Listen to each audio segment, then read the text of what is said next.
Nos estamos refiriendo a mecanismos que se dan a nivel del riñón, es decir, control renal del volumen y presión, sistema renina, angiotensina, colesterol, y en ese caso estamos viendo afectados principalmente en el riñón sanguíneo. Bueno, los que están a corto plazo tienen la misma acción o el mismo efecto que tienen los que son a largo plazo. Veamos acerca de los de corto plazo. Sabemos que existe el llamado centro cardioacelerador, que está controlado. Tiene que ver con el sistema nervioso autónomo. Y tenemos el parasimpático, yendo a ambos nodos. Y tenemos el simpático, que va, sí va a los dos nodos, pero también va al resto del tejido, se va hasta los ventrículos, cosa que no vemos con el parasimpático. Por eso decimos que el parasimpático nos afecta la frecuencia cardíaca principalmente, y que el simpático nos afecta por igual la frecuencia cardíaca y también la fuerza de contracción o el volumen latido. Entonces existe el llamado cardioacelerador, es el simpático. ¿Por qué? Porque aumenta la frecuencia cardíaca, inerva los nodos y del miocardio ventricular. Por eso se llama cardioacelerador. El cardioinhibidor está representado por el parasimpático. Aquí lo volvemos a señalar.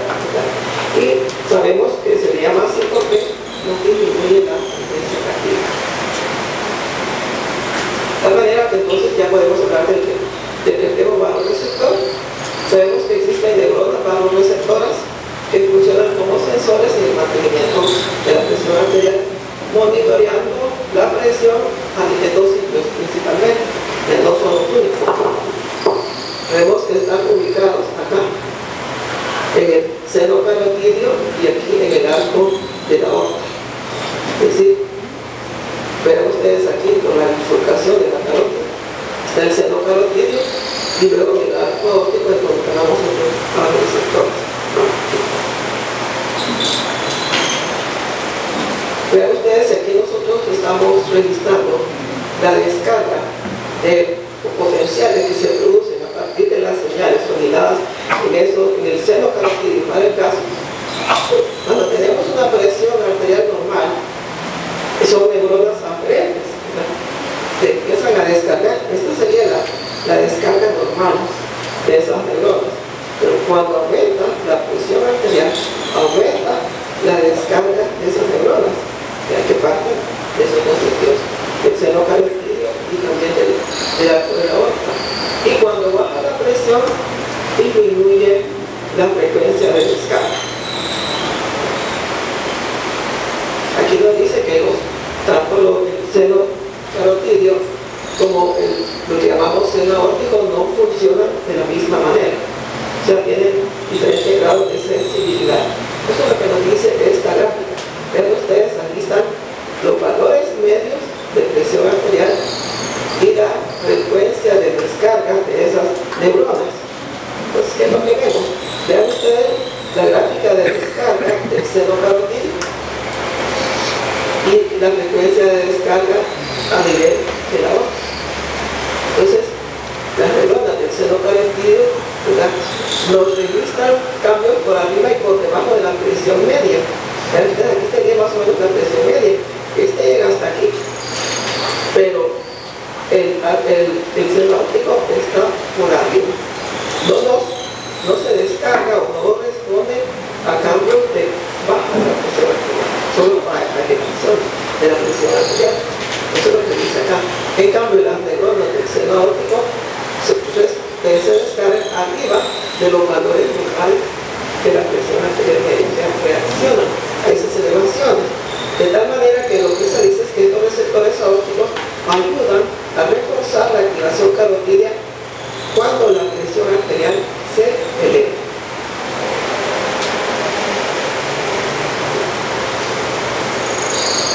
Y aquí tenemos ya una presentación de lo que sería un sistema vasoreceptor. ¿Qué es lo que se va a detectar? ¿Cuál va a ser? Un aumento de presión. ¿Qué va a marcar el inicio de ese receptor? El aumento de la presión. Un cambio en la presión arterial, ya sea elevación o baja de la presión. Entonces, cambio en la presión arterial. Y veamos aquí los esquemas. Entonces, esto detectado por los vasoreceptores aórticos y carotídeos. Entonces, va la señal a los centros que están en el bulbo, ¿verdad? El bulbo raquídeo. Y luego viene la respuesta, que puede ser parasimpática o puede ser simpática. ¿Qué pasa cuando aquí tenemos la presión normal? Aquí se nos ha elevado la presión arterial. Entonces esto es detectado en estos vasoreceptores. Llega esto a nivel central. Esto lo que hace es estimular el centro cardioinhibidor e inhibir el centro cardioestimulador. Entonces la respuesta que viene es una disminución de la actividad del simpático con predominio del parasimpático. Entonces, ¿qué va a pasar? Disminuye la actividad simpática del corazón, disminuye la frecuencia, disminuye la contractilidad.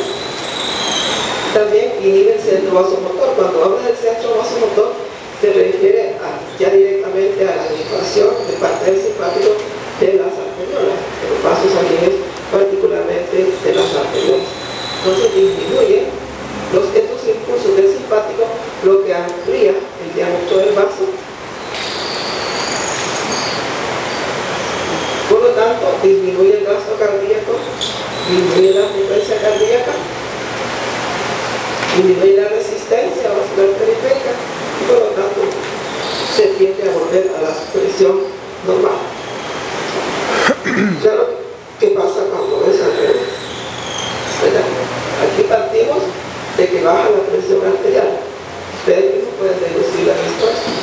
Esto es detectado con los vasoreceptores, disminuye la frecuencia de descarga hacia el sistema nervioso central, y eso lo que tiene como consecuencia es que aumenta la actividad del centro cardioacelerador, disminuye la actividad del centro cardioinhibidor y también aumenta la actividad del centro vasomotor. En otras palabras, tenemos un aumento de la actividad del sistema nervioso simpático. Aumenta la frecuencia cardíaca, aumenta la contractilidad y por lo tanto aumenta el gasto cardíaco, aumenta la resistencia vascular periférica y eso trata pues de restablecer de esa manera la presión arterial.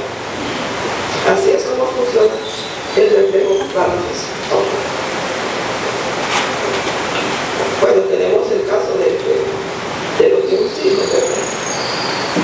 Cuando hay gente que está sometida a un estrés, ¿verdad? Como puede ser una impresión, ya por una mala noticia, el estrés emocional no puede producir una descarga parasimpática masiva, que no produce bradicardia, produce vascularización, y esa persona, la presión arterial se va para abajo y, ¿verdad?, disminuye la llegada de sangre al cerebro.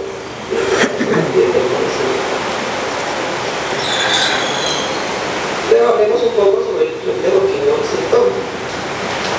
Este reflejo de los quimioreceptores lo van a estudiar ustedes en detalle porque es fundamental en lo que es la función pulmonar, pero tiene repercusiones también para la presión arterial.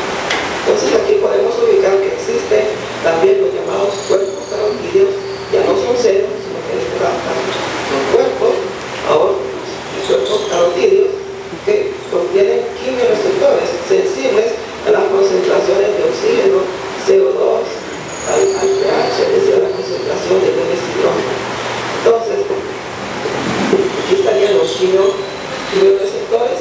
También sabemos que hay quimioreceptores centrales, están señalados aquí con el número 2. Entonces, estos quimioreceptores pueden también afectar la función del centro vasomotor, del centro cardiorregulador, en su componente parasimpático y en su componente simpático. Veamos como un ejemplo acá.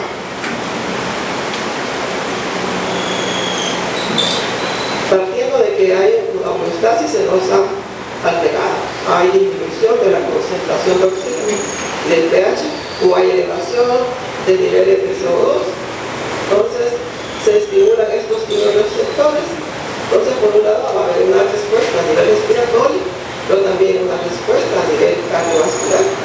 Se estimulan los centros cardioaceleradores, se inhibe el centro cardioinhibidor, se estimula el centro vasomotor, aumenta el simpático, aumenta el gasto cardíaco, vasoconstricción, aumenta la resistencia vascular periférica, es decir, la presión tiende a elevarse. Se dice que esta elevación de la presión arterial también contribuye a que la circulación se active mejor y haya un mejor intercambio a nivel pulmonar para que se capte más oxígeno, se elimine más CO2, etc. Entonces eso contribuye a restaurar las condiciones de la homeostasis. También, ¿verdad? Y este es un mecanismo que no se activa rápidamente. El péptido antibiótico auricular también puede tener repercusiones en cuanto a la presión arterial. Sabemos que existen receptores llamados de baja presión, ¿verdad? Principalmente en las aurículas. Existen también en otros sitios, pero específicamente este que se produce ahí, que se llama péptido antibiótico auricular, porque se produce ahí y se produce por cambios detectados precisamente en la aurícula. Y vean el nombre que tiene, dice natriurético. ¿Qué significa eso? Natrio se refiere al sodio, diurético se refiere a la orina, es decir, aumenta la eliminación del sodio por el riñón y de esa manera aumenta la eliminación de agua por el riñón. Pero además ese péptido es vasodilatador, lo teníamos allá en la lista de los vasodilatadores. Entonces, si hay un aumento de volumen a nivel de la aurícula, hay una distensión de la aurícula y eso es detectado. Entonces un aumento de volumen circulante nos puede llevar a eso, a una distensión mayor a nivel de las paredes auriculares. Y naturalmente ese aumento de volumen nos ha llevado a un aumento de presión arterial. Entonces tenemos que hay en este caso aumento de presión y volumen que es captado o registrado aquí con estos receptores a nivel auricular y liberan ese péptido natriurético auricular que tiene todas estas acciones. Aumenta la eliminación del sodio en la orina, aumenta la pérdida de agua en la orina, inclusive incluye en el mecanismo de la célula que tiene menos sed en ese momento, bloquea a la hormona antidiurética que retiene agua, ¿verdad? La bloquea otros mecanismos que tienden a retener agua, como la testosterona, que la acabamos de mencionar, y además de ello produce vasodilatación periférica, lo cual nos hace que se reduzca el volumen sanguíneo, se disminuye la presión arterial y se restaura la homeostasis. Entonces, vemos que los cambios en presión arterial también nos pueden afectar la liberación de este factor natriurético auricular. Principalmente hablamos cuando se eleva el volumen a nivel auricular. Si hablamos de control a largo plazo, entonces este es básicamente realizado por los números, nos va a afectar principalmente el volumen sanguíneo.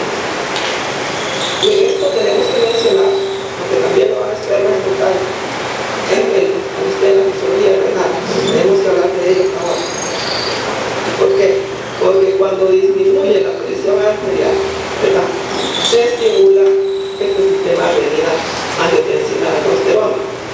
¿Cómo ocurre eso? Disminuye la presión arterial, el riñón libera renina, que actúa sobre esta proteína producida por el hígado que se llama angiotensina, le quita unos cuantos, la degrada parcialmente y la convierte en angiotensina 1. Esta, por acción de otra enzima llamada enzima convertidora de angiotensina, es convertida en angiotensina 2. La angiotensina 2, por un lado, nos produce vasoconstricción, lo que tendería a aumentar la presión arterial, pero también va aquí a la corteza renal